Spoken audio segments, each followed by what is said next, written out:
दोस्तों स्वागत करते हैं हम अपने YouTube चैनल स्टडी टाइम में। तो दोस्तों हमने दो एक्सरसाइज पढ़ ली है। अब हमने कुछ दिनों का गैप दे दिया था, थोड़ी तबीयत खराब हो गई थी उस चक्कर में। तो अब जो नया चैप्टर है हमारा थर्ड चैप्टर सेकंड ऑर्डर, या फिर हम बोल सकते हैं टू पोलिनोमिक या लीनियर इक्वेशन, यानी लीनियर इक्वेशन इन टू पोलिनोमिक्स। अब इसमें हम ये देखेंगे पहले कि लीनियर इक्वेशन क्या होती है, पोलिनोमियल्स क्या होते हैं। वैसे पोलिनोमियल्स के बारे में हमने पहले चर्चा कर ली है अब उसके बारे में, लेकिन टू पोलिनोमियल्स है तो वो भी बताएंगे। पहले लीनियर इक्वेशन की बात करते हैं। क्या करते हैं, लीनियर इक्वेशन की बात करते हैं। तो लीनियर इक्वेशन क्या होता था, लीनियर इक्वेशन हमें पता था कि क्या होता है। इसके लीनियर इक्वेशन की इक्वेशन होती है a x plus b equal to zero. क्या होता है, a x plus b equal to zero. ये क्या होती है, लीनियर इक्वेशन, यानी कि जिसमें केवल और केवल क्या हो, एक चर हो। अगर हिंदी में इसकी बात करूं तो मैं क्या बोलते हैं, दो चर वाले रेखिक समीकरण। तो ये क्या है, एक लीनियर इक्वेशन है, रेखिक समीकरण है। क्या है, लीनियर इक्वेशन का समीकरण है जो क्या हुआ, लीनियर इक्वेशन का रेखिक समीकरण है, मतलब वन पोलिनोमियल है। क्या है, वन पोलिनोमियल। कैसे पता चला कि वन पोलिनोमियल है, तो मतलब मेरे पास जो x की डिजिट है, x के साथ जो मल्टीप्लाई में है वो केवल एक डिजिट है, यानी कि जो चर राशि है मेरे पास वो कितनी है, केवल एक है। पोलिनोमियल मतलब क्या होता है, चर। तो मतलब चर जो राशि है वो मेरे पास कितनी है, वन डिजिट है।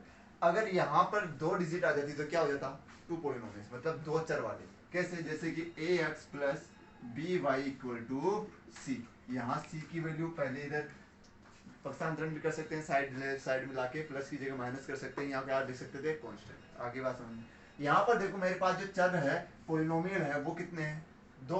एक तो x है और दूसरा y है। एक तो x है, दूसरा क्या है, y। तो ये दोनों किसकी, ये इक्वेशन जो बनी मेरे पास ax plus B Y equal to c, वो किसकी बन गई, लीनियर इक्वेशन तो है, लेकिन कौन सी है, टू पोलिनोमियल्स। कौन सी है, टू पोलिनोमियल्स, मतलब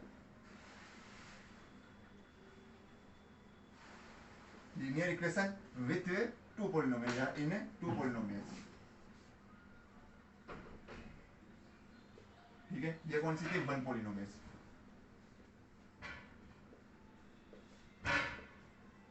ये क्या थी, वन पोलिनोमियल्स, और ये क्या थी, टू पोलिनोमियल्स। कैसे पता चला, क्योंकि यहाँ पर मेरे पास जो चर पद है, पोलिनोमियल्स जो पद है, जो डिजिट है वो कितनी है, टू है। यहाँ पर a और b क्या है, कांस्टेंट, और यहाँ a b c क्या है, कांस्टेंट। यानी हम क्या बोल सकते हैं कि a और b क्या है, यार इक्वल टू कांस्टेंट है। और इधर भी क्या है, a b और c इज कांस्टेंट। तो हमारे को लीनियर इक्वेशन के बारे में पता चल गया कि लीनियर इक्वेशन क्या होती है, जिसमें चर राशि की अधिकतम पावर, घातांक, पावर मतलब घातांक कितनी हो, केवल वन हो। तो देखो अधिकतम घातांक यहाँ वन है, यहाँ पर भी वन है, यहाँ पर भी वन है। इसका मतलब अधिकतम घातांक कितनी आ रही है, केवल वन आ रही है। इसका मतलब ये कौन सा इक्वेशन होगा, लीनियर इक्वेशन होगा, रैखिक समीकरण होगा। और अगर इसकी पावर में दो आ जाती, कितनी आ जाती, दो आ जाती, तो कौन सी होती है, सेकंड ऑर्डर इक्वेशन, द्विघात समीकरण। लेकिन अपने पास केवल वन है, लीनियर इक्वेशन की बात कर रहे हैं, इसलिए ये क्या है, केवल लीनियर इक्वेशन है। इसमें वन पोलिनोमियल्स हो गया, क्यों, क्योंकि इसमें केवल मेरे पास चर पद कितना है, x केवल वन डिजिट है, इसलिए ये क्या हो गया, वन पोलिनोमियल। अगर यहाँ पर मेरे पास दो चर है तो ये कितना हो गया, द्विपोलिनोमियल। अगर यहाँ पर ax plus B y plus c z equal to zero होता तो ये वाला कितना होता, रेखिक समीकरण तो है। रेखिक का मतलब लीनियर इक्वेशन तो है। कैसे, क्योंकि इसकी अधिकतम पावर कितनी है मेरे पास, वन। इसकी भी कितनी है, वन। इसकी भी कितनी है, वन। तो इसका मतलब वन वन, अधिकतम पावर कितनी आ रही है इसकी, मैक्सिमम जो पावर आ रही है वो कितनी आ रही है, वन। इसलिए ये क्या होगा, लीनियर इक्वेशन। इसके बाद इसमें पोलिनोमियल्स की बात करूं तो देखो वन टू और थ्री, तीन है। इसका मतलब ये पोलिनोमियल इक्वेशन कौन सी होगी, थर्ड पोलिनोमियल इक्वेशन, मतलब तीन घात की या तीन रूप की कौन सी होगी, पोलिनोमियल इक्वेशन। लेकिन अपने जो चैप्टर है उसमें क्या है, केवल टू पोलिनोमियल दे रखा है। इसका मतलब हम थर्ड की बात नहीं करेंगे, केवल कहाँ तक की बात करेंगे, सेकंड तक।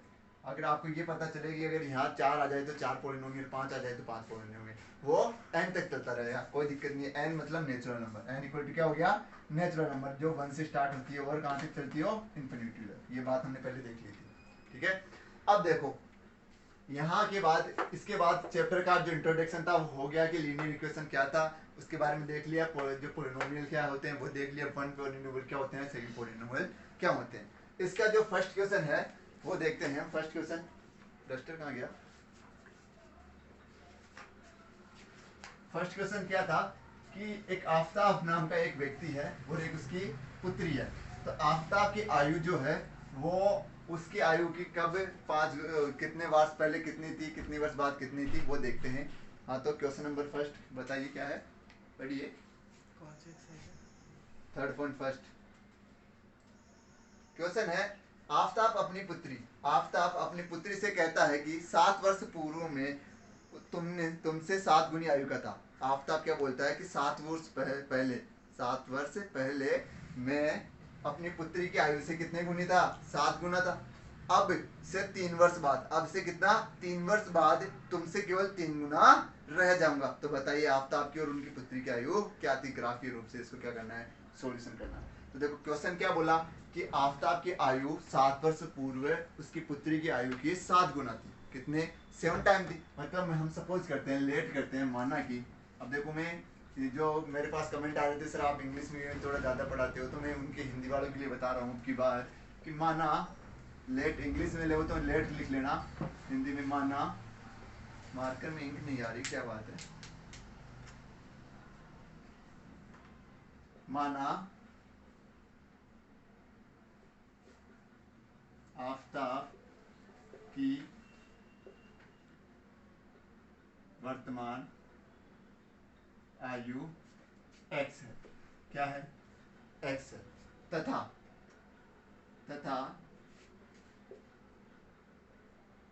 पुत्री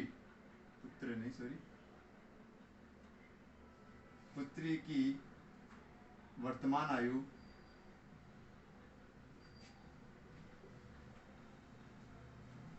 y है, क्या है, y। यहाँ हमने ये क्या कर लिया, लेट किया है कि the present time of Aftab is equal to x and the his daughter's age of present time equal to y। मतलब उसके आफ्ताब की जो आयु है वो कितनी है, x वर्ष है।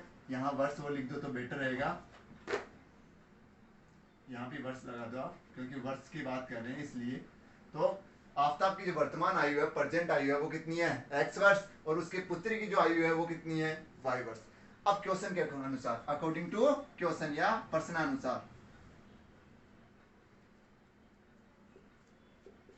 क्या है, प्रश्नानुसार क्या बोला था कि मेरे से 7 वर्ष पूर्व, क्या, 7 वर्ष पूर्व। अब 7 वर्ष पूर्व है, ये तो है नहीं कि 7 वर्ष ये 7 पहले यही बढ़ा, ये नहीं बढ़ा था, या 7 वर्ष पूर्व यही घटा था, ये दूसरा नहीं घटा था। अरे एज का है, एज का मतलब मैं अगर सपोज करो मैं और मेरे भाई की बात करता हूँ, तो 7 वर्ष पूरे, तो 7 वर्ष हम दोनों ही तो नीचे जाएंगे ना। ये थोड़ी है कि एक तो 7 वर्ष नीचे चला गया और ये 7 वर्ष में इतना ही था। अब दोनों की एज जो है, जो वर्ष है, वो तो ये दोनों की साथ नीचे जाएगी।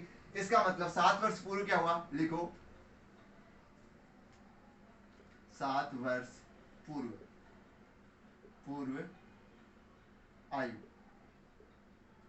आयु जो आफ्ताब की आयु है, आयु आफ्ताब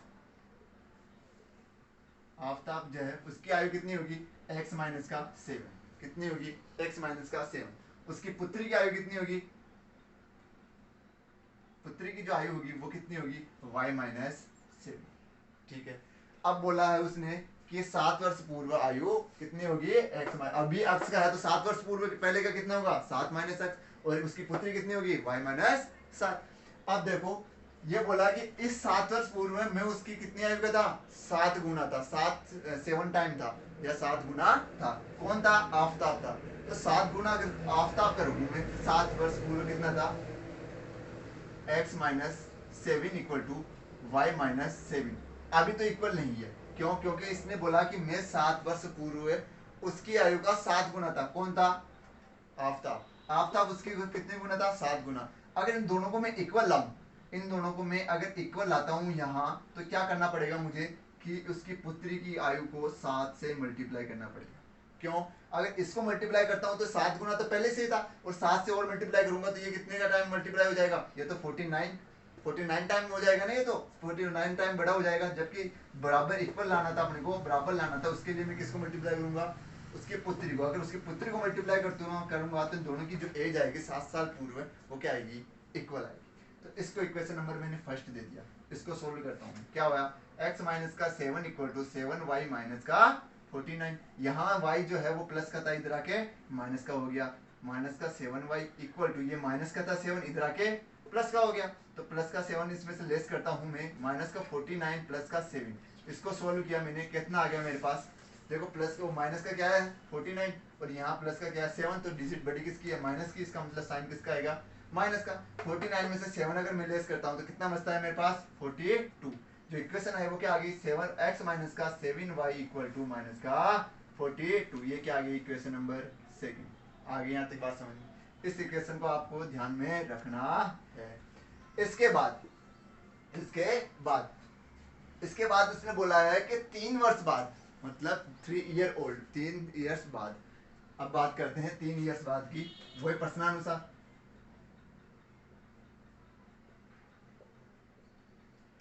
कितने साल बाद 3 वर्ष बाद, 3 इयर्स बाद, आफ्टर ऑफ 3 ईयर,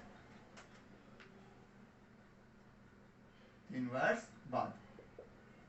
अब 3 वर्ष बाद, अभी प्रेजेंट टाइम एक्स है, अब 3 वर्ष बाद मतलब अगर मैं आगे के भविष्य की कल्पना करता हूँ 3 साल की, तो वो दोनों की बराबर बराबर इक्वल में करूंगा कि दोनों साल में आफ्ताब की जो 3 वर्ष बाद आयु होगी वो क्या होगी, आफ्ताब की 3 साल की बाद की अगर मैं बात करूंगा तो क्या होगी, अभी x है तो 3 साल बाद कितनी होगी x प्लस 3। आगे बात समझ में। और पुत्री की जो आयु होगी वो क्या होगी y प्लस का 3। 3 साल बाद, अब ये तो है ही नहीं ना एक की बढ़ेगी दूसरे की नहीं बढ़ेगी भाई, 3 साल बाद ये तो है नहीं कि मैं तो जहाँ था उतना का उतना रह जाऊंगा और मेरे भाई की आयु बढ़ जाएगी, ये तो नहीं है ना। दोनों की अगर बढ़ेगी आयु तो दोनों के साथ साथ बढ़ेगी, एज है, ईयर है, साल है, इस वर्ष से, इस वजह से ये बोला है कि आप प्रश्न अनुसार हमने क्या किया कि 3 वर्ष बाद इसकी आयु इतनी है, लेकिन क्वेश्चन में क्या बोला था कि 3 गुना है, क्या बोला था 3 गुना कि इसकी 3 वर्ष बाद आफ्ताब की आयु उसकी पुत्री की आयु से कितनी गुना है 3 गुना है। तो सेम इसी कंडीशन लगाएंगे कि अगर मैं इनको इक्वल रखना चाहता हूँ x plus 3 equal to y plus 3, पहले तो इक्वल नहीं होगा, क्यों नहीं होगा, क्योंकि इसने बोला था क्वेश्चन में कि आफ्ताब की जो एज है, जो आयु है, वर्ष है, वो कितनी है 3 टाइम है, 3 गुना है।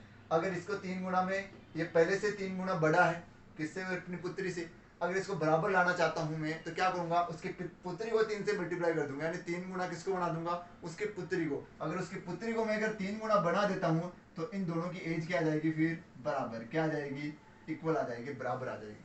आगे यहाँ तक बात समझ में। देखो अब देखो इसको सोल्व करते हैं, क्या आ गया x प्लस का 3 इक्वल टू 3y प्लस 9, यहाँ प्लस का था इधर आके माइनस का हो जाएगा, x माइनस का 3y इक्वल टू मेरे पास क्या आ गया 9 माइनस का 3, x minus 3y equal to 6, इसको मैंने दे दिया इक्वेशन नंबर 3। यहाँ तक आपको कोई दिक्कत है क्या, दोनों इक्वेशन आ गए अपने पास।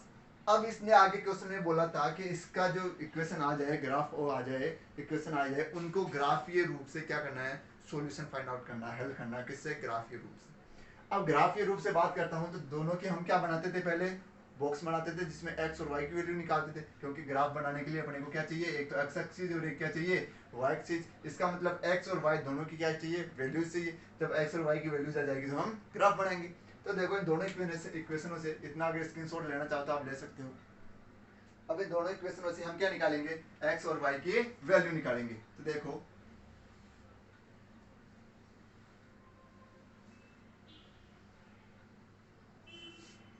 इक्वेशन यहाँ लिख लेता हूँ एक बार।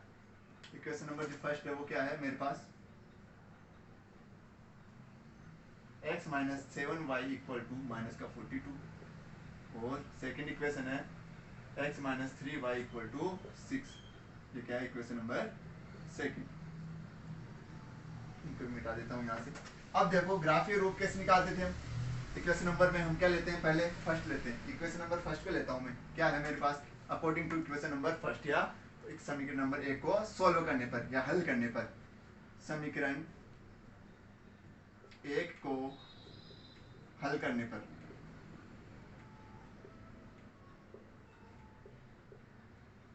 क्या समीकरण 1 को हल करने पर, समीकरण 1 क्या थी मेरे पास, x माइनस का, मार्कर में इंक खत्म हो गई, x माइनस का 7y इक्वल टू माइनस का 42। अब देखो मेरे पास अगर x की वैल्यू में इधर रख लेता हूँ, माइनस का 7y को मैं क्या भेज दूँ, इधर भेज दूँ, तो क्या बनेगा मेरे पास माइनस का 42 प्लस का 7y। आगे आते बात। अब मैं देखो एक y की जो वैल्यू रखूँ, ऐसी वैल्यू रखनी है मेरे को ताकि ये मान मेरे पास क्या हो जाए, छोटा आ जाए। या तो मैं 0 भी रख सकता हूँ, लेकिन बड़ी वैल्यू आएगी 42 प्राप्त हो जाएगी मेरे को x की। इस वजह से मैं क्या करूंगा, इस वजह से मैं क्या करूंगा, इस वाली वैल्यू को मतलब y की जो वैल्यू है वो इस प्रकार से रखूं कि मेरे पास x की जो वैल्यू है वो क्या है, कम प्राप्त हो। तो देखो यहाँ मैंने एक बॉक्स बना लिया है,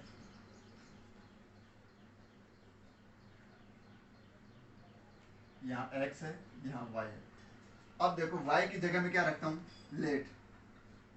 सपोज किया है, माना है लेट इक्वल टू, क्या माना मैंने, y इक्वल टू क्या मान लिया मैंने कि देखो y इक्वल टू अगर मैं यहाँ क्या रखूँ, 7, y इक्वल टू मैंने क्या मान लिया, 7। आप बोलो कि 1 ने क्यों नहीं रखा, 2 क्यों नहीं रखा, देखो 0 भी रख सकते थे, तो 0 रखता तो 42 ज़्यादा वैल्यू आती तो ग्राफ में यहाँ तक लिखते, फिर यहाँ से फिर मिलाते।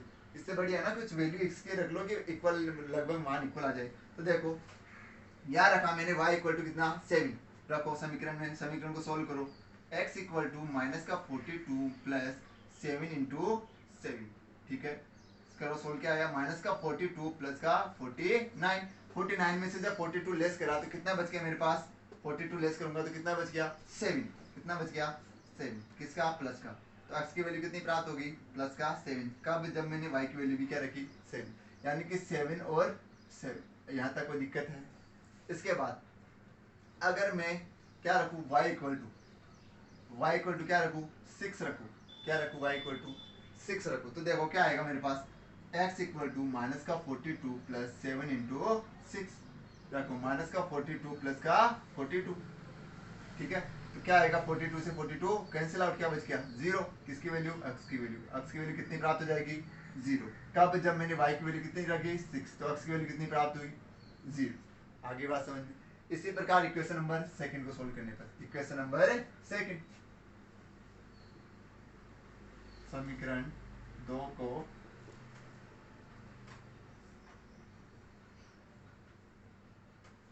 हल करने पर,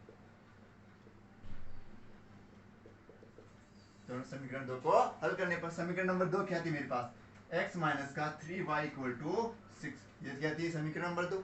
वो मैं इसको क्या करता हूँ, x इक्वल टू में क्या लिखता हूँ, 6 प्लस का 3y, क्या रखता हूँ, x प्लस का, तो x इक्वल का 6 प्लस 3y। अब देखो मेरे पास जो वैल्यू आई, मैं इसमें y की वैल्यू क्या रखूँ कि मेरे पास x की वैल्यू क्या आ जाए, लगभग प्राप्त हो जाए।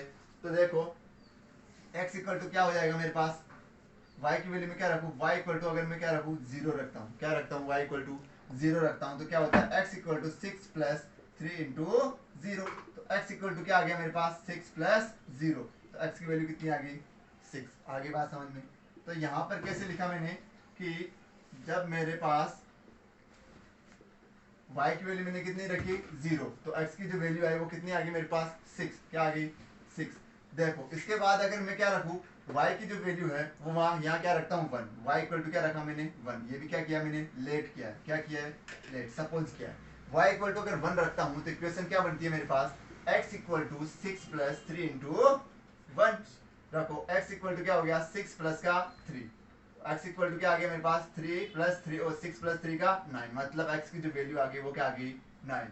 कब, जब मैंने y इक्वल टू 1 रखा तो मेरे पास जो वैल्यू आ गई वो क्या आ गई, 9। यहाँ तक कोई दिक्कत नहीं होनी चाहिए। ये क्या आ गए मेरे पास, दो ग्राफिकल बॉक्स आ गए, क्या आ गए, दो ग्राफिकल बॉक्स आ गए। अब इन दोनों से क्या करना था अपने को, ग्राफ फाइंड आउट करना था, मतलब ग्राफ निकालनी थी। अगर यहाँ तक अगर आप स्क्रीनशॉट लेना चाहो तो ले सकते हो। इसके बाद देखो इनसे ग्राफ निकालेंगे, क्या निकालेंगे, ग्राफ, क्योंकि इसने पूछा है कि इसके ग्राफिकल रूप से, किससे, ग्राफिकल रूप से इसके सॉल्यूशन फाइंड आउट करने हैं। इस वजह से हमें क्या निकालनी पड़ेगी, इसकी ग्राफ निकालनी पड़ेगी। तो देखो पहले इस बॉक्स को मैं साइड में लिख लेता हूँ, x और y, x की वैल्यू 7 7 0 और 6, और क्या है, x और y में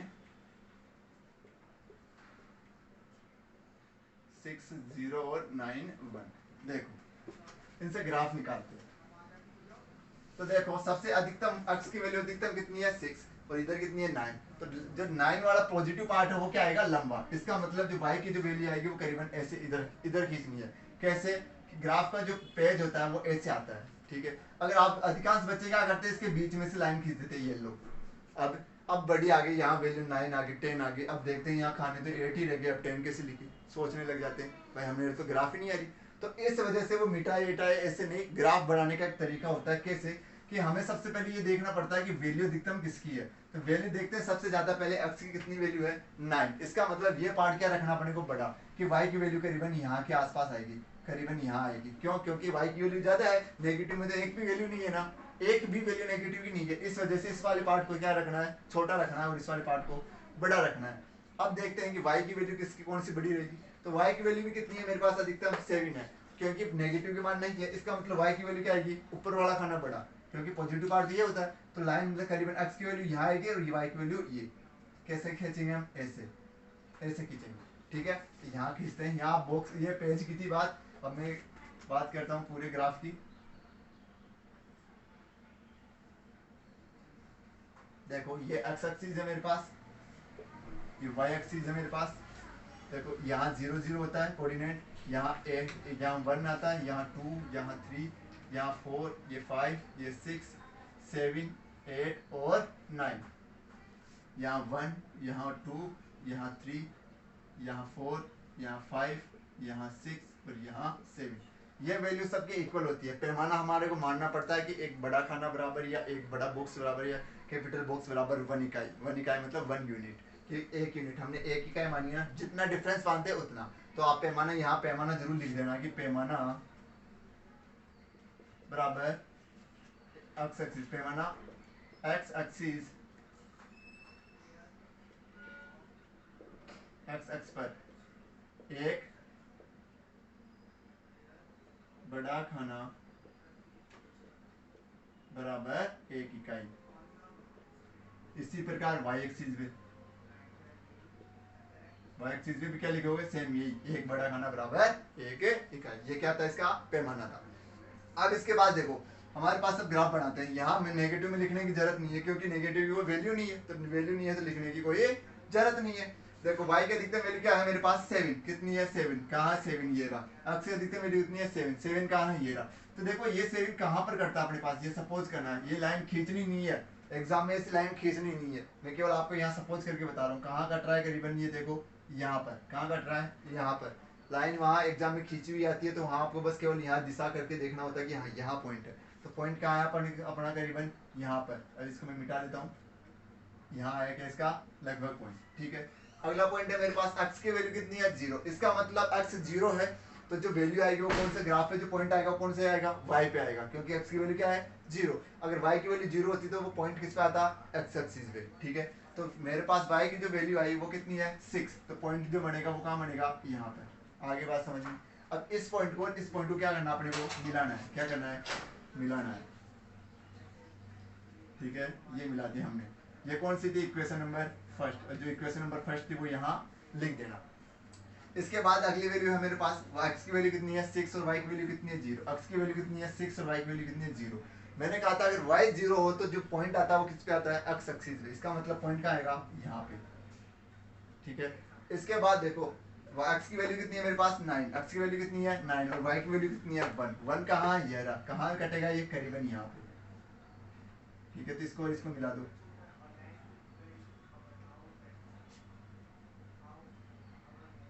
सही नहीं है, मिल गई इक्वेशन नंबर सेकंड।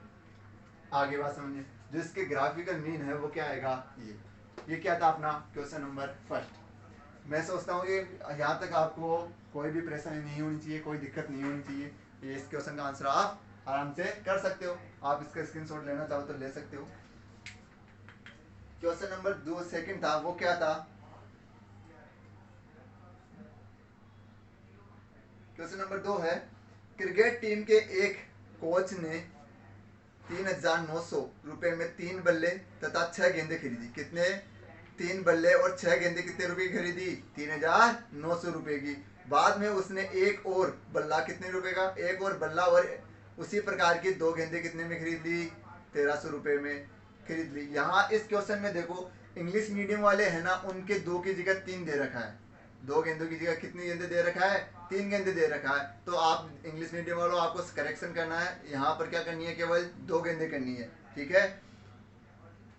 इस स्थिति में बीजगणितीय रूप में इसको क्या करनी है, ज्योमेट्री का व्यक्त कीजिए। ज्योमेट्री रूप में इसको क्या करनी है, व्यक्त करनी है, ठीक है। क्वेश्चन नंबर 2,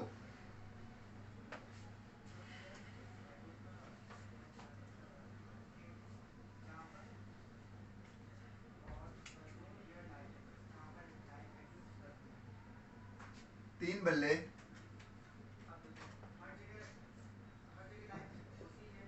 3 बल्ले प्लस कितनी 6 गेंदे, कितने रुपए के हीरे 3900 रुपीज के, और उसी प्रकार की 2 गेंदे 2 बॉल्स, सॉरी इसी प्रकार के एक बल्ला और 2 गेंदे, कितने की खरीदी 1300। अब देखो क्वेश्चन क्या है अपने पास कि 3 बल्ले और 6 गेंदे उसने 3900 रुपीज की खरीदी, और एक बल्ला और 2 बॉल्स उसने कितने रुपए की खरीदी 100 और 1300 रुपीज की। लेट, यहाँ क्या करते हैं, सॉल्यूशन स्टार्ट करते हैं इसका। लेट माना कि, हिंदी मीडियम वालों के हिंदी के फिर बोलेंगे कि हमें सर इंग्लिश में नहीं हिंदी में समझाओ, तो लिख लेते हैं माना क्या कि जो बल्ले हैं वो x रुपीज के हैं और जो गेंदे हैं वो क्या है y रुपीज की। तो माना एक बल्ले का मूल्य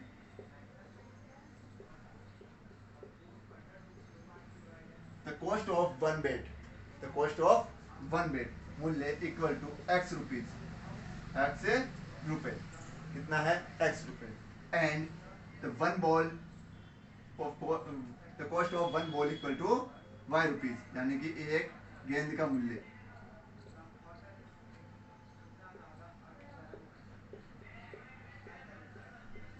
एक गेंद का मूल्य कितने रुपीज है 5 रुपीज, ठीक है। The cost of one bat equal to x rupees and the cost of one ball, the cost of one bat and the cost of one ball. आगे यहाँ तक समझ में। अब देखो फर्स्ट बार जो इक्वेशन बनाएगी वो क्या बना देगी 3 बल्ले, 3 बल्ले, एक बल्ले का मूल्य x है तो 3 बल्लों का मूल्य कितने हो जाएगा 3x, और 6 बल्ले, एक गेंद का मूल्य 6 रुपए है, और सॉरी y रुपए है, तो 6 बॉल का कितना हो जाएगा 6y। तो अकॉर्डिंग टू क्वेश्चन या अकॉर्डिंग टू क्वेश्चन प्रश्न अनुसार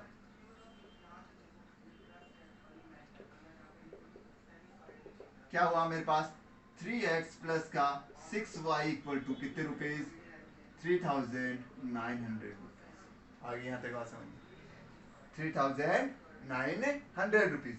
इसी प्रकार इसको याद दे दिया मैंने, इसमें से देखो मेरे पास 3 कॉमन आ रहा है क्या, इस साइड भी 3 से डिवाइडेशन हो रहा है, इस साइड भी 3 से, तो 3 यहाँ से कॉमन ले लिया, x प्लस का 2y इक्वल टू 1300। ये आ गया क्या, अगर मैं यहाँ से भी क्या ले लूँ कॉमन, 3 से 3 कैंसिल आउट, क्या बना x plus 2y equal to 1300 rupees. ये क्या बन गई equation number first, equation number क्या बन गई फर्स्ट। इसके बाद में बात करता हूँ इक्वेशन नंबर सेकंड की। इक्वेशन नंबर जो सेकंड है वो किस प्रकार से बनेगी, एक गेंद का मूल्य और एक बल्ले का मूल्य हमने क्या क्या माना y और x, क्या माना y और x। तो एक बल्ला कितने का है, एक बल्ला कितने का आया, बल्ला का मूल्य कितना था x, तो 1 इंटू एक्स कितना x, प्लस 2 गेंदे कितने की आई 2y की, 2y इक्वल टू कितने रुपए दे के आए हम 1300 रुपीज। देखो ये इक्वेशन और ये इक्वेशन क्या दोनों सेम है, इक्वेशन नंबर फर्स्ट और इक्वेशन नंबर सेकंड क्या है दोनों सेम है, यानी कि हम क्या लिखेंगे, तो equation number first and equation number second are equal, या बराबर है। समीकरण नंबर 1 और समीकरण नंबर 2 बराबर है। जब दोनों इक्वेशन बराबर है, दोनों समीकरण क्या है बराबर है, या हम बोल सकते हैं यहाँ a1 और b1 की जो वैल्यू है वो क्या है बराबर है। मतलब मैं क्या बोल सकता हूँ a1 equal to a2, b1 equal to b2 और c1 इक्वल टू c2 है। क्यों, क्योंकि हम बोले थे इस इक्वेशन को किस रूप में बनाए थे ax plus by equal to c के रूप में, क्योंकि ये क्या थी 2 पॉलिनोमियल्स, मतलब x और y क्या था 2 पॉलिनोमियल्स, और इक्वेशन कौन सी थी रैखिक, मतलब लीनियर इक्वेशन। इस वजह से हमने इसको क्या बोले थे ax plus by equal to 0 बोले थे। जब ax plus B Y equal to 0 बोला था तो यहाँ पर a और b1 दो इक्वेशन है, इस वजह से इसको a1 इसको b1 और इसको c1, इसको a2 इसको b2 इसको c2, तो इक्वल क्या आ गया a1 equal to a2, b1 equal to b2 और c1 इक्वल टू c2। तीनों क्या है ये सब, r क्या है कांस्टेंट, क्या है ये सब इक्वल टू किसके, कांस्टेंट से, किसके बराबर है ये, कांस्टेंट के बराबर है।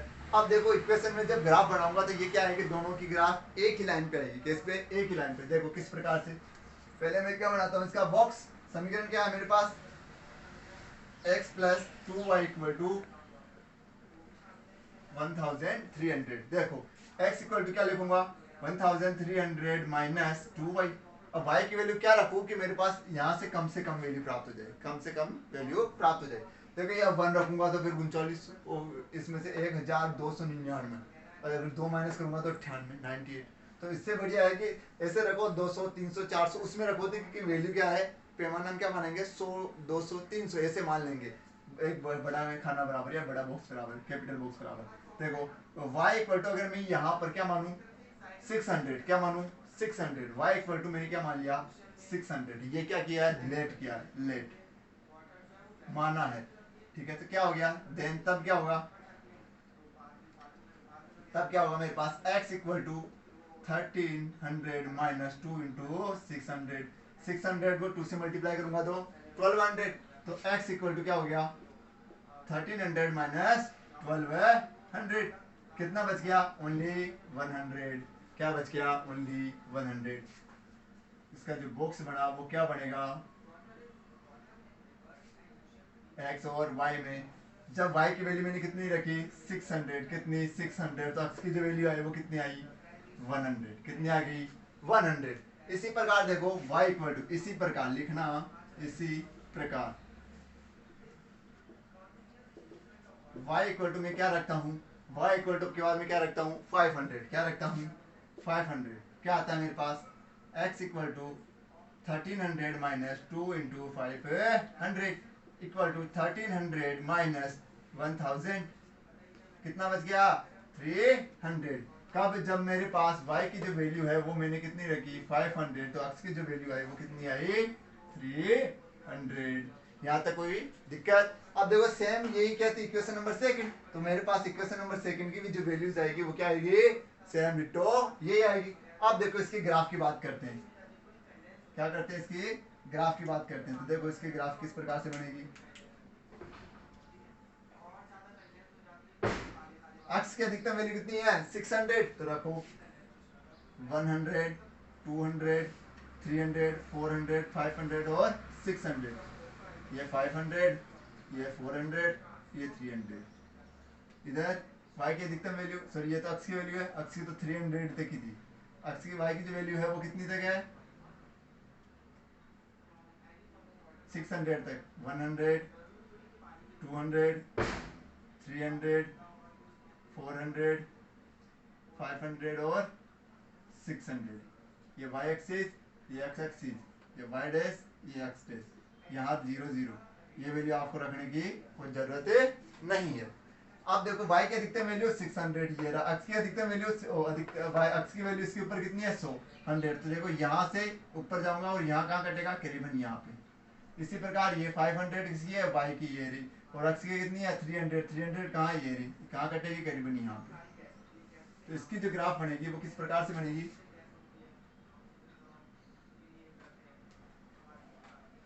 इस प्रकार से, equation number first equal to equation number second, ठीक है। अब देखो यहाँ से जो दूसरी भी ग्राफ बनी वो इसी के ऊपर बनी, इसका मतलब क्या बन रहा है कि हर पॉइंट पे क्या है एक सॉल्यूशन प्राप्त हो रहा है, फाइंड आउट हो रहा है, एक हल हमारे को हर एक पॉइंट पे मिल रहा है। जहाँ पर यहाँ पर भी आपस में कट रही है, यहाँ पे भी, यहाँ पे, यहाँ हर जगह कहीं पर भी देखते हैं वहां पर ये क्या है एक हर पॉइंट पे ये क्या कर रही है आपस में कट रही है, मिल रही है। तो इसका मतलब इसके जो सॉल्यूशंस है, हल है, वो क्या है मोर सॉल्यूशन, मेनी सॉल्यूशन, अनंत हल, कितने अनंत हल, इसके हम क्या लिख सकते हैं अनंत हल या मोर सॉल्यूशन या मेनी सॉल्यूशन, इनमें से कोई सा भी एक लिख सकते हो आप। इसका पैमाना क्या मानेंगे हम, एक्स एक्सिस पे क्या मानेंगे एक बड़ा खाना बराबर 100 इकाई, क्या मानेंगे एक बड़ा खाना बराबर 100 इकाई। इसका क्या मानेंगे वही एक बड़ा खाना बराबर 100 इकाई। आगे यहाँ तक बात समझिए। अगर यहाँ पर हमारे पास ये आपस में कटती, अगर यहाँ पे आपस में केवल एक पॉइंट पे कटती तो हम क्या बोलते हैं कि इसका जो सॉल्यूशन है वो कितना है, एक है। और जो रेखा आ रही है वो कौन सी आ रही है, प्रतिच्छेदक। और अगर ये रेखाएं कैसी आ रही है, एक के ऊपर एक आ रही है, तो उसका क्या बोलेंगे हम, ये समपाती रेखाएं है। कौन सी रेखाएं, समपाती रेखाएं हैं, ठीक है। और अगर ये मेरे पास शांत अशांत की बात करूं तो देखो ये मेरे पास क्या है, शांत है, अशांत नहीं है। जब आपस में कटती नहीं है तब अशांत होता है, लेकिन ये तो कट रही है, इसका मतलब ये शांत है, ये भी क्या है, शांत है। आपके दिमाग में क्वेश्चन आ जाए कि अगर अवसर रेखाएं ऐसे आ गई तो इसको बोलते हैं पैरेलल, समांतर रेखाएं और अशांत, क्योंकि ये आपस में कटते नहीं है। और सॉल्यूशन की बात करूं तो कोई सॉल्यूशन नहीं है, इसका कोई हल प्राप्त नहीं होता। यहाँ तक अगर आप स्क्रीनशॉट लेना चाहो तो आप ले सकते हो। इसके बाद तीसरे क्वेश्चन की बात करते हैं।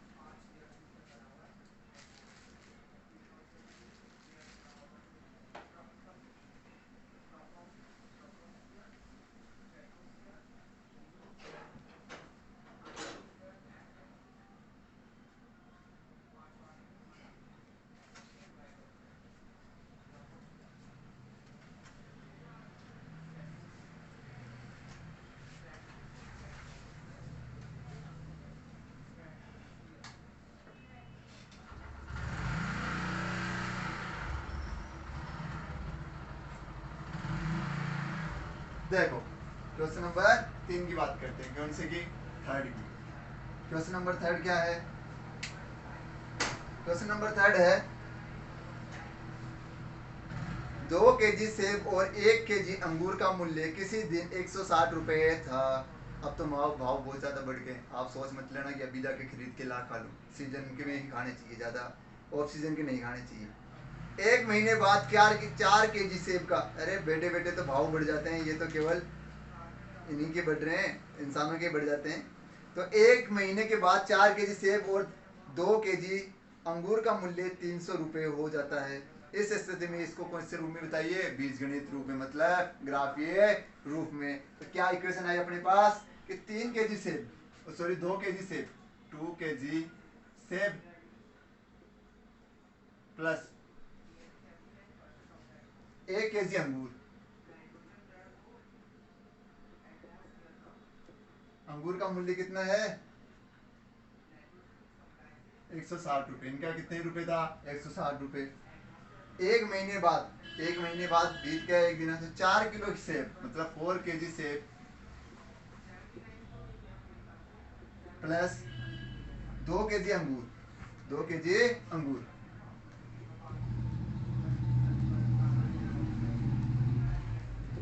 इक्वल टू कितने रुपए में, 300 रुपए में। तो देखो क्वेश्चन क्या है कि 2 केजी सेब और 1 केजी अंगूर का मूल्य कितना रुपया है, 160 रुपए। मैं दुकान पे गया ठेले वाले के पास, उसको बोला कि मुझे 2 किलो सेब दे दो और 1 किलो अंगूर दे दो। उसने तोल के दे दिया, वेट करके दे दिया। मैंने पेमेंट के लिए बोला तो बोलता है 160 रुपये हो गए। 160 रुपये दिए भाई, लिए तो देना पड़ेगा। फिर मैंने एक महीने का लॉकडाउन लग गया अभी बीच में, तो मैं देखा यार अब बहुत दिन हो गए खाए हुए। एक महीने बाद फिर गया उसी के पास, उसको बोला अब की बार 4 के भी सेब दे, मस्त मजा आ गया खाने में सेब में, अब की बार 4 किलो दे, और 1 किलो की जगह 2 किलो क्या दे दे, अंगूर दे दे, तू इनका क्या कर दे, डबल दे दे मुझे। डबल दिया उसने, तो उसने पेमेंट भी डबल लेना चाहिए था, लेकिन उसने पेमेंट कितना लिया भाई, सिर्फ मेरे से 300 रुपये। बोला आपके लिए क्या है, 20 रुपये का डिस्काउंट है मेरी तरफ से। इस वजह से 300 रुपये में मैं भी देखा चल ले आते, डिस्काउंट मिल गया। अब डिस्काउंट मिल जाता तो वैसे ले आते। तो ये क्या थे, क्वेश्चन था। अब देखो क्वेश्चन क्या, इसको सॉल्यूशन फाइंड आउट करते हैं कि क्या लॉस हुआ, कि प्रॉफिट हुआ, क्या सेब किस रुपए लगाया मेरे पास केजी, और अंगूर किस भाव लगाया, दोनों में क्या डिफरेंट रहा वो देखते हैं। तो मैं क्या करता हूँ, लेट करता हूँ, मानता हूँ, माना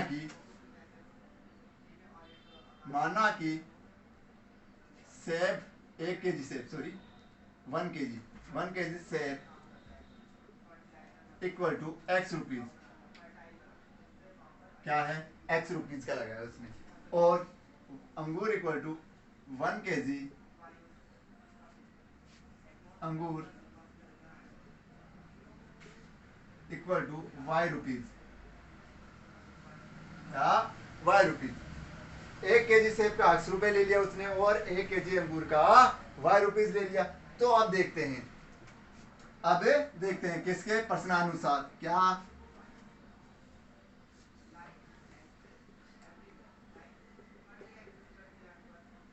प्रश्नानुसार। क्या है मेरे पास 2 किलो सेब, 1 किलो सेब का मूल्य x रुपए है, तो 2 किलो सेब का कितना हो जाएगा 2x, लिखा मैंने 2x प्लस 1 केजी अंगूर का मूल्य कितना है y रुपीज, तो क्या 1 केजी अंगूर का y rupees, y equal to मैंने कितने रुपए दिए थे 160, कितना 160, ठीक है। अब देखो इस इक्वेशन को याद दे दिया मैंने इक्वेशन नंबर फर्स्ट, ठीक है। फिर इक्वेशन नंबर सेकंड की बात करता हूँ। 4 केजी क्या है सेब, 1 केजी सेब का मूल्य कितना था x रुपीज, तो 4 केजी का कितना हो गया 4x, कितना 4x,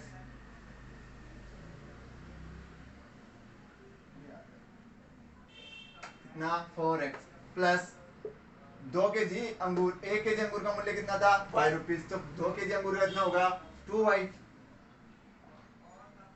इक्वल टू कितना रुपया दिया मैंने 300 रुपीज, कितनी दिए 300 रुपीज। ये क्या हो गया क्वेश्चन नंबर सेकंड। अब देखो इसमें से क्या 2 कॉमन आ रहा है, क्या 2 कॉमन लेता हूं तो यहाँ क्या बचता है मेरे पास 2x, यहाँ क्या बचता है ओनली y, इक्वल टू यहाँ क्या बच जाता है 150, क्यों, क्योंकि इसमें से 2 कॉमन लिया है, इस दोनों को 2 को काट दिया है मैंने पिछले क्वेश्चन के अकॉर्डिंग। अब देखो इससे क्या निकालूंगा मैं ग्राफिकल के लिए बॉक्स, क्या निकालूंगा ग्राफ के लिए बॉक्स। अब देखो इक्वेशन नंबर फर्स्ट से समीकरण 1 से क्या है, समीकरण नंबर 1 मेरे पास 2x plus y equal to 1, 2x plus y equal to 160, ठीक है। देखो क्या करता हूं मैं 2x equal to 160 minus y upon, ये 2 मल्टीप्लाई में था इधर किसमें भेज देता हूं डिवाइडेशन में। अगर आप इसको ऐसे करना चाहो तो ऐसे भी कर सकते हो, कैसे y equal to 160 minus 2x, कोई से भी एक को रखना अपने को, कोई से भी एक को रखना, चाहे इसको इधर भेज दो चाहे इसको इधर भेज दो। अगर देखो इसको भेजोगे तो बाद में 2 से डिवाइडेशन करना पड़ेगा, लेकिन यहाँ कोई डिवाइडेशन नहीं है, हम क्या रहेंगे ऐसी वैल्यू 2 से मल्टीप्लाई करके घटा दो आंसर खत्म, घटा दो आंसर खत्म, घटाओ और आंसर खत्म सीधा। तो इस वजह से देखो अगर मैं यहाँ x की वैल्यू 50 रखता हूँ, शॉर्ट जो इजी पड़ता है वो ये पड़ता है, और अगर आप फिर भी ये करना चाहो तो मैं दोनों तरीके से मान रख के बता देता हूँ, आगे फिर मेरी इच्छा होगी मैं ऐसे रखूंगा। पहले देखो इसमें रखते हैं y की वैल्यू क्या रखूं मैं, देखो y की वैल्यू अगर मैं क्या रखूं, y की वैल्यू क्या रखूं 100, क्या रखूं 100, तो y इक्वल टू लेट किया है मैंने y इक्वल टू कितना मान लिया मैंने 100, देन तब x इक्वल टू कितना आ गया 160 माइनस 100 अपॉन 2 बराबर कितना आ गया 60 अपॉन 2 इक्वल टू 30, कितना आ गया 30। ये किसकी आई वैल्यू x की। अब देखो x की वैल्यू यहां से देखो मैं, x की वैल्यू कितना रखूं मैं यहाँ, x की वैल्यू कितना रखूं 30, सेम इसी से सेम आंसर आते हैं या नहीं आते हैं ये देखते हैं। अगर मैं यहाँ y की वैल्यू x की वैल्यू x इक्वल टू मैं कितना रखता हूँ 30 रखता हूँ, तो देखो क्या आता है y equal to 160 minus 360 into 2 कितना हो गया 60, 60 माइनस किया 160 से 60 माइनस किया कितना बच गया 100, तो y की वैल्यू कितनी आ गई 100।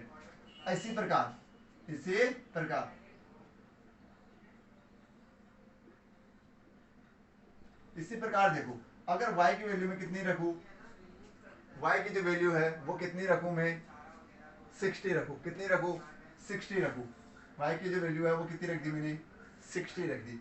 क्या हुआ x equal to 160 minus 60 upon 2 कितना हो गया 100 अपॉन 2 इक्वल टू 50, x की जो वैल्यू है वो कितनी आ गई 50। इधर देखो अगर x इक्वल टू मैंने कितना रखा 50, तो क्या होगा मेरे पास y equal to 160 minus 2 into 50 equal to क्या लिख सकता हूं मैं 160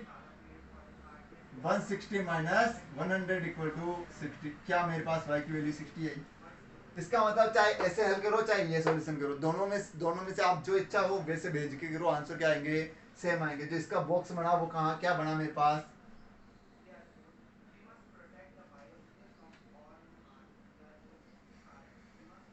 x की वैल्यू y की वैल्यू मैंने क्या रखी थी 100, तब x की वैल्यू क्या आई मेरे पास 30, y की वैल्यू कितनी रखी 60, तब x की जो वैल्यू आई वो कितनी आई 50। आगे यहाँ तक बात समझ ली।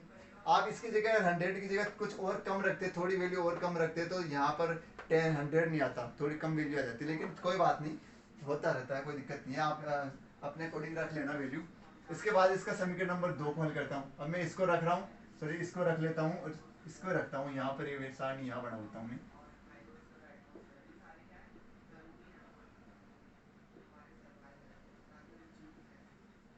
इस वाले को मिटा लेता हूँ।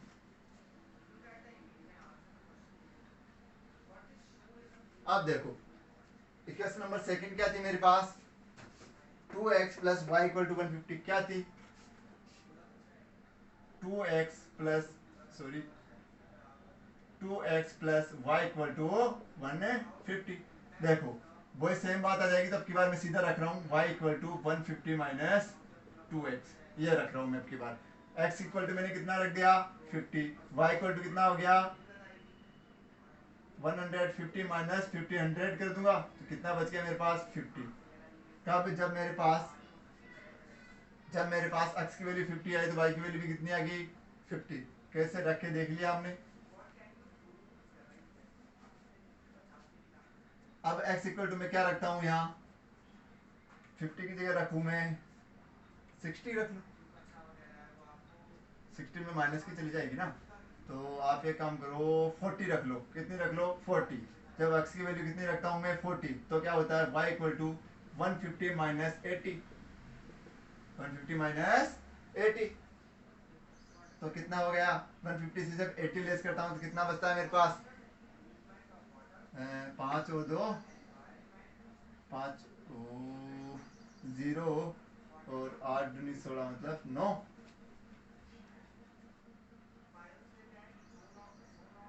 7 बचते हैं क्या 7 7 15 7 सॉरी 8 7 14 15 हो गया 150। सही है, वाई की वैल्यू कितनी आ गई 150।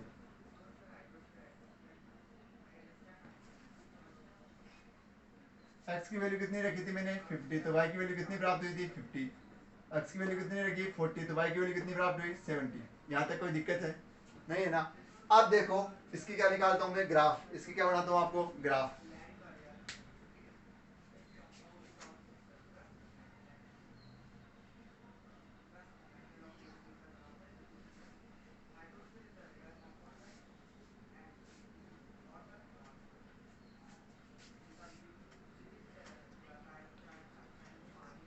देखो एक्स की अधिकतम वैल्यू कितनी है मेरे पास, एक्स की अधिकतम वैल्यू है 50 और 50 और 70, कितनी है लास्ट 70, और वाई की वैल्यू कितनी है 100। तो मतलब ऊपर वाला जो खाना आएगा वो क्या आएगा बड़ा आएगा, ऊपर वाला जो खाना आएगा वो क्या आएगा बड़ा आएगा। ठीक है, एक्स की जो वैल्यू है वो कितनी आएगी मेरे पास 70 तक, मतलब नीचे वाला यहाँ से ये बड़ा आएगा। तो देखो 10 20 30 40 50 60 और 70, 10 20 30 40 50 60 70 80 90 और 100। ठीक है, ये 0 0, ये x डेक्स, ये y डेक्स, ये x और ये y। रखो वैल्यू। इक्वेशन फर्स्ट क्या है मेरे पास कि x की y की जो वैल्यू है वो 100 है और x की वैल्यू क्या है 30। x की वैल्यू 30 है और y की वैल्यू 100 है, मतलब कैसे, कहाँ करीबन यहाँ कटेगा, कहाँ कटेगा करीबन यहाँ पे। ठीक है, x की जो वैल्यू है वो कितनी है 50 और y की वैल्यू कितनी है 60। x की वैल्यू 50 और y की वैल्यू 60, कहाँ है ये रहा, ये ऐसे और ये ऐसे, कहाँ पर करीबन यहाँ पे, इन दोनों को मिला दिया हमने।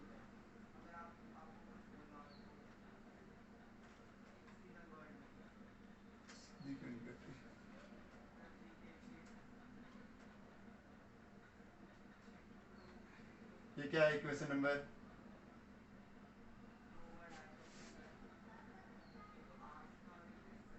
Equation number first. Equation number second क्या थी, x और y की वैल्यू 50 50 50 50, ये x की वैल्यू ये y की वैल्यू ये रहा। फिर x की वैल्यू 60 और y की वैल्यू 40, x की वैल्यू 60 ओ सॉरी 70 और y की वैल्यू 40, करीबन ये यहाँ।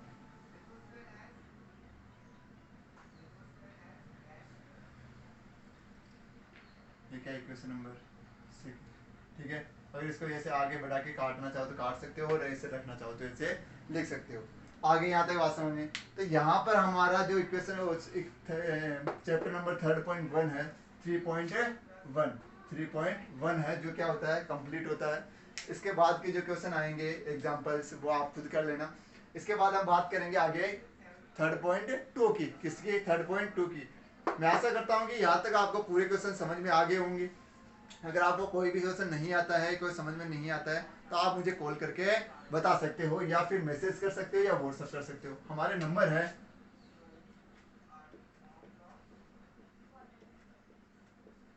और